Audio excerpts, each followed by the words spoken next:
이코노미톡 시작을 하겠습니다. 어떻게 보면은 2월 후반부였던 거예요. 2월 후반부부터 좀 시장의 분위기가 달라지지 않았나라는 생각을 해보게 되는데 3월 전반적인 투자 전략을 저희가 세워드리도록 하겠습니다. 오늘 제 옆에 한지영 키움증권 연구위원님 나와 계십니다. 위원님 어서 오세요. 네, 안녕하십니까. 네, 좀 분위기가 달라졌다라고 말씀드렸는데 미국 증시에서 촉발된 분위기가 아닐까라는 생각이 네, 들고 맞습니다. 간밤에는 좀 반등을 했습니다만 네. 최근에 좀 변동성이 좀 심해진 그런 그렇죠. 느낌적인 느낌이 있거든요. 예. 미국 증시를 트럼프가 운전하는 버스로 비유하면은 승차감이 지금 상당히 불편한 덜컹덜컹 그러한 하면서. 장세라고 예, 좀 예. 보시면은 될 것 같고 네. 또 지난 3거래 지금 3월 시작한 지 3거래일밖에 되지 않았는데 지금 거의 뭐 30일 지난 마냥 많은 일들이 있었잖아요. 그래서 이 앞으로도 3월 달 내내 계속 뭐 트럼프의 관세나 혹은 뭐 FOMC 네. 다른 이슈에 계속 흔들릴 것 같고요. 일단 뭐 다행인 거는 기술적인 측면으로 봤을 때 미국 S&P나 나스닥이 저희가 이제 장기 지지선, 추세선이라고 불리는 200일선을 좀 지켜준 게 네. 하나의 다행 요인인데 그래서 바닥은 조금씩 잡아가고 있는 것 같지만 그래요? 예. 그렇다고 하더라도 작년에 미국이 보여줬던 그러한 전 세계 증시 장악력, 뭐 추세 상승 이거를 기대하기까지는 시간이 조금 더 필요하다. 이 정도로 말씀을 드릴게요. 네.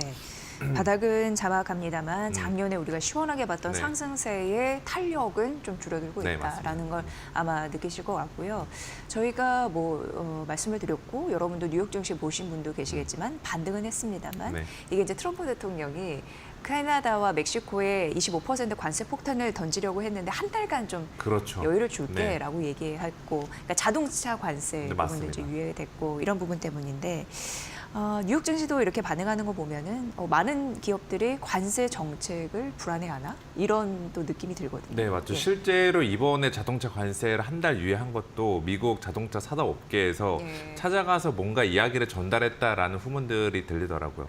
그리고 그 현실성이 있는 저는 이야기라고 보고 있고 그리고 저희가 뭐 불과 한 2달 정도, 2달 전, 3개월 전 시계를 돌려보면은 저희가 시장에 미국 증시에서 갖고 있던 생각은 야, 관세 부과하면은 미국 기업들은 오히려 반사 수혜를 볼 거다라는 제조업 쪽 경쟁력을 전망들이 얻어서. 예. 지배적이었는데 지금 오히려 부작용을 우려하는 기업들이 지금 계속 나타나고 있습니다. 네네네. 가령 지난번에 얼마 전에 끝난 미국의 4분기 실적 시즌 컨퍼런스 콜에서 관세에 대해서 나는 신경 쓰인다. 관세가 염려에 된다.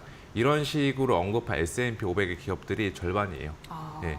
그리고 이번에 어제 같은 경우는 ISM 서비스 PMI가 나름 잘 나오긴 했지만 증시에서 더 중요한 게 ISM 제조 PMI인데 그것도 부진한 것도 대부분 그 산업 내 구매 담당자들이 관세로 인해서 신규 주문이 뭐 지연이 될 수도 있고 네. 또 가격 인상, 비용 압박이 불가피하다. 관세로 인해서 이러한 식으로 오로지 관세로 시작해서 관세로 끝나가게 되는 네. 이러한 국면들이 계속 되다 보니까 지금 트럼프도 그 목소리들을 좀 수용해 가고 있고 그래서 이번에 관세 같은 경우도 자동차는 일단 한 달 유예, 또 추후에 또 유예가 더 될 수가 있고 혹은 다른 품목들이 유예가 될 수 있다라는 기대감이 자라나고 있다라는 것도 결국 지금 말씀드린 산업계에서 부작용을 우려하는 목소리가 늘어나고 있기 때문이다. 이 정도로 정리하시면 될 것 같습니다. 네. 연구위원님이 말씀해 주셨지만 트럼프 대통령이 이미 확인 절차를 거치지 않았을까라는 네. 생각을 합니다. 맞습니다. GM이나 포드나 연락을 해서 이 관세 정책에 대해서 의견을 물어봤겠죠. 네. 그러면서 답이 잘 안 떨어지니까 네. 좀 이제 유예하지 않았나. 그러니까 협상의 카드를 지속적으로 쓰고 있다라는 모습을 보여주고 네, 있는 맞습니다. 거고요. 다만 이제 궁금한 점이 2018년도 당시 네. 이제 무역 분쟁 때와 확연하게 좀 차별화되는 점이 있을까라는 데에서는 좀 의문인데 네. 연구위원님은 어떻게 분석을 하셨는지? 차별화된 점은 일단 시장은 선제적으로 조금 무역 분쟁에 대한 리스크를 작년 11월에 트럼프 당선 이후에 상당 부분 많이 반영해 온 게 첫 번째 차별점이고 두 번째 차별점은 중국이죠. 네. 2018년 때는 중국은 미국이랑 정말 마음 먹고서 싸우고자 하는 그런 분위기였는데 이번에는 중국 쪽에서는 약간 표적 관세로 대응을 하고 소극적인 대응을 하고 대화까지 병행을 해가면서 이전과는 조금 다른 스탠스를 보여주고 있는 상태입니다. 예. 또 미국도 마찬가지로 1기 때는 트럼프는 관세 부과 일단 시작해서 계속해서 추가 관세, 보복 관세 이런 식의 관세 전쟁을 전면적으로 벌였는데 지금은 저희가 알다시피 부과했다가 야 이거 아닌 것 같아. 잠깐 유예했다가 조금 있다 다시 또 다른 거 부과했다가 아니었다가 이른바 아까 저기 잠깐 띄워주셨는데 관세 사이클이 형성이 되고 있다라는 게 지금 1기 때랑 2018년 때랑 다른 점이다라고 보고 있어요. 이 상황. 네, 맞습니다. 거죠? 그래서 예. 저기서 당분간 저 사이클대로 돌아가지 않을까. 관세를 부과한다라고 했을 때 혹은 기습관세 부과 소식에 시장은 한번 매도 물량 나왔다가 어제처럼 뭐 협상이나 유예 결정이 나오면은 안도감이 나왔다가 이후에 다시 또 관세 이야기가 나오면 매도 물량이 나왔다가 네. 이런 식의 반복되는 국면들을 만들어내지 않을까라고 보고 있고 이 말은 앞으로 관세가 2018년도나 저희가 뭐 2월 초나 2월 말에 맞았던 그 단기 주가 급락 방향성을 크게 망가뜨리기보다는 네. 변동성만 유발하는 재료에 그칠 거다. 이렇게 좀 이해하시면 될 것 같습니다. 네.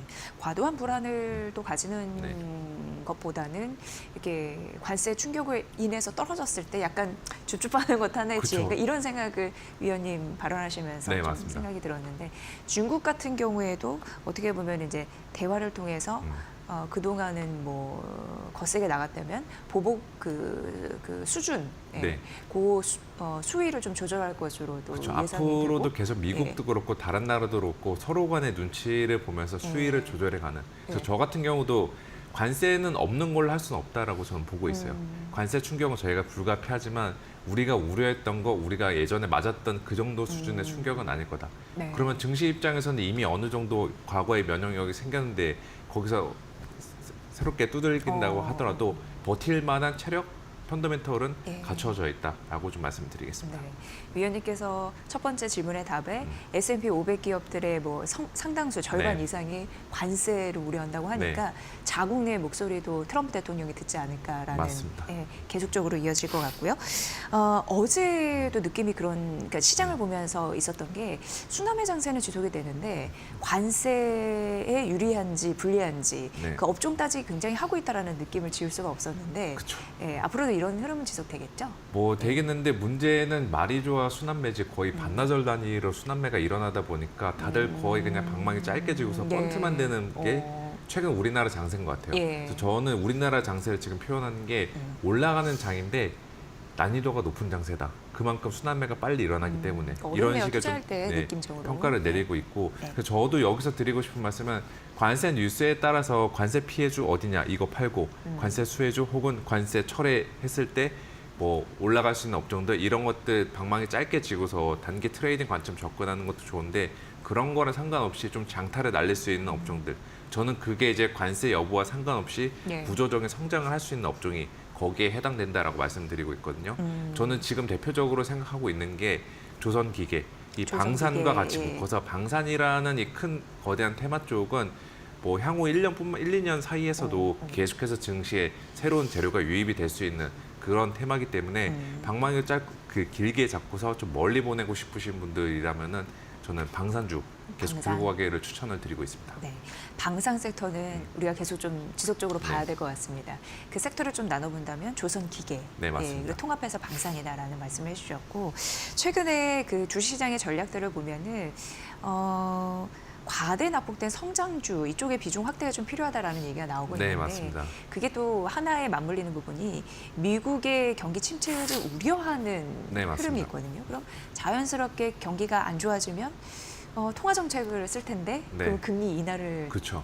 자주 하게 될 거고 속도도 빨라질 거고 네. 그런 걸 연상하는 듯한 느낌이 들거든요. 그렇죠. 금리 따라 금리가 내려가면은 그동안의 금리 상승으로 못 올라갔던 성장주 바이오나 뭐 플랫폼 업체들 뭐 다시 주가 가지 않을까. 이게 지금 최근에 성장주들 사이에서 나타나고 있는 스토리인데 네. 근데 금리 인하의 성격도 봐야 될 것 같아요. 그러니까 미국 그 연준이 지금처럼 경기를 더 나빠지지 않기 위해서 금리를 인하한 거면은 성장주들에게 우호적인 환경인 거 맞는데 네. 만약에 최근에 뭐 이야기 나오고 있는 스태그플레이션, 아. 경기 침체 이런 식으로 금리 인하하면은 성장주 가치 주고 전부 다 조정은 불가피합니다. 근데 대신에 저는 후자 쪽에 경기 침체에 대한 시나리오 확률 저는 굉장히 낮게 지금 가져가고 있고 이러한 측면에서 현재 연준이 향후에 뭐 6월 달에 금리 인하를 하든 이제 하반기 때 2번, 3번 이렇게 인하를 하던 간에 이거는 저는 성장주들에게 우호적인 환경이 될 거다라고 좀 말씀을 드리겠습니다. 그래서 뭐 방산 같은 거 말고도 FMC 전이나 금리가 레벨 다운 속도에 맞춰서 저는 바이오 같은 성장주들 중간중간 한 번씩 담아가는 것도 뭐 성과 개선에 도움이 되지 않을까 이렇게 좀 말씀을 드릴게요. 그렇네요. 그러니까 시장에서는 스태그플레이션 미국 쪽에 네. 그걸 굉장히 두려워하고 있는데 그 시나리오까지는 보지는 않으시는 거고 맞죠. 만약에 뭐 그러니까 미국 이익이나 성장이 좀 지속될 가능성에 네. 대해서 조금 더 베팅하시는 맞습니다. 예. 스태그플레이션은 경기 침체가 가려면은 관세가 지금 우려하는 수준만큼 계속 두들겨야 되는데 네. 지금 저는 그렇게 네, 될 네. 걸로 보고 있지 않고 아. 또 최근에 미국 침체를 불러일으킨 게 심리 지표들이었거든요. 심리 지표가 냉각이 되다 보니까 네, 이거는 침체다라는 건데 네. 결국에 심리 지표의 맹점은 지금 분위기에 따라서 얼마든지 달라질 수가 있죠. 2월 달 같은 경우는 관세 뉴스가 전 세계 뭐 뉴스 플로우를 장악하니까 자기도 모르게 부정적인 생각들을 심리 지표에 투영을 했던 건데 3월 달, 4월 달 시간이 지날수록 관세가 생각보다 세진 않네. 네. 이런 식의 분위기가 확산이 되면은 얼마든지 심리 지표는 반등이 가능하다. 이렇게 말씀을 드릴게요. 네. 그리고 위원님 이제 3월 시간이 너무 빨라서 이제 3월 말을 우리가 대비를 해야 되는데 그렇죠. 하다가 예. 금방 올 것 같아요. 네. 그렇다면 이제 주식시장의 화두 공매도 네. 전면 재개 그 이슈가 있잖아요. 네. 리스크는 뭐고 이에 따른 전략은 또 어떻게 세워야 되는지 많은 분들이 고민하시는 듯 네. 하더라고요. 일단 공매도가 재개가 되면은 외국인들이 이제 팔 수 있는 기관들이 네. 팔 수 있는 환경이니까 한국 증시 4월 달부터 나락이다. 이런 결론에 도달할 수가 있겠죠. 근데 저는 반대로 생각해 보면은 2023년 11월에 공매도 금지했으면은 증시가 그때부터 쭉쭉 올랐어야 되는데 반대의 상황들이 일어났잖아요. 예, 예, 예. 매도 버튼을 아무리 뽑아버린다고 하더라도 증시의 펀더멘털이나 매크로 환경에 받침되지 않으면 못 예, 간다라는 거고 지금도 반대의 상황으로 보시면 될 것 같습니다. 그래서 저는 뭐 공매도 재개했을 때 한 일주일 정도는 그 직전 일주일에 급등했던 종목들, 업종들 지금 그게 뭔지는 저희가 아직 파악은 아직 하기가 어렵지만 그때 이제 펀더멘털 대비 밸류에이션 대비 주가가 많이 비싸진 업종들 여기들은 저는 단기적으로 조심은 해야 되지만 일주일 넘은 그 시간 1개월 혹은 3개월 그 이상의 기기를 봤을 때는 매크로 환경이나 펀더멘털의 변화, 업황 환경에 따라 달려있지 공매도가 주가를 좌우하진 않을 거다 이렇게 말씀을 드릴게요. 네. 그러면은 이제 3월 전반적으로는 틀을 봤을 때 투자 전략을 어떻게 세워봐야 될지 궁금한데요. 네. 예.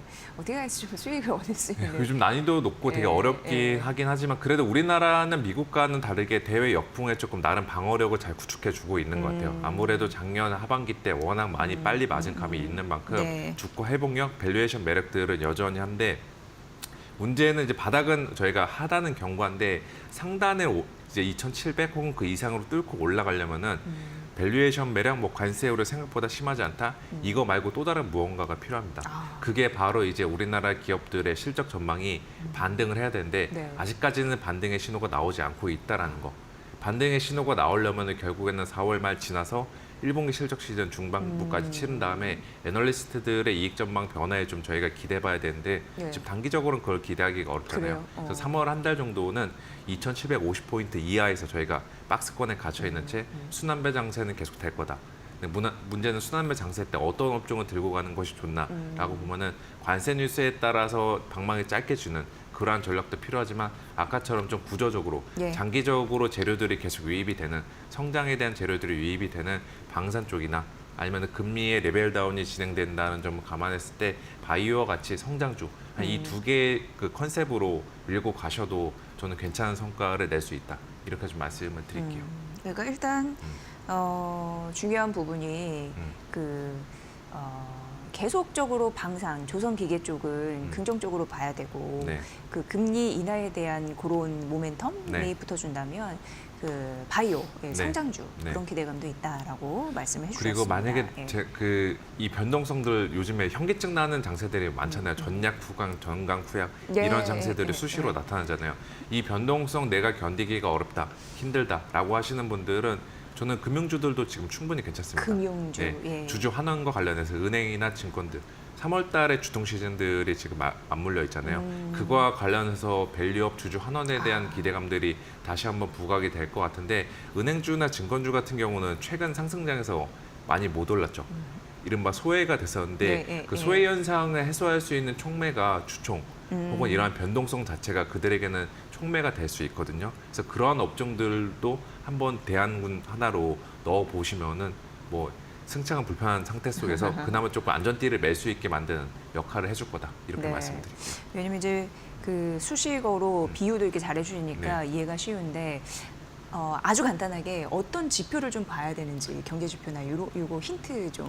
예, 이제 짧게. 당장에 예, 눈앞에 예. 다가온 미국 예. 고용 지표를 고용 지표, 봐야 되고 예, 예. 이거는 저희가 불과 2달 전만 하더라도 예. 안 나오면 증시 호재였는데 지금은 안 나오면은 증시한테 부담이 될 거다라는 그 관점으로 접근해 보시면 될 것 같습니다. 네.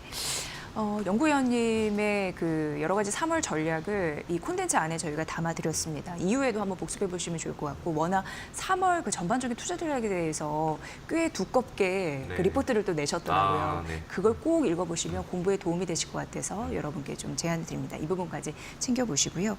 어쨌든 대내외 변수, 저점은 네, 맞습니다. 펴가는 그런 지점이라고 하니까 여러분도 잘 판단해서 조선, 기계, 방산 쪽 그리고 바이오 쪽 이런 부분, 금융까지 네. 잘 살펴보시길 바라겠습니다.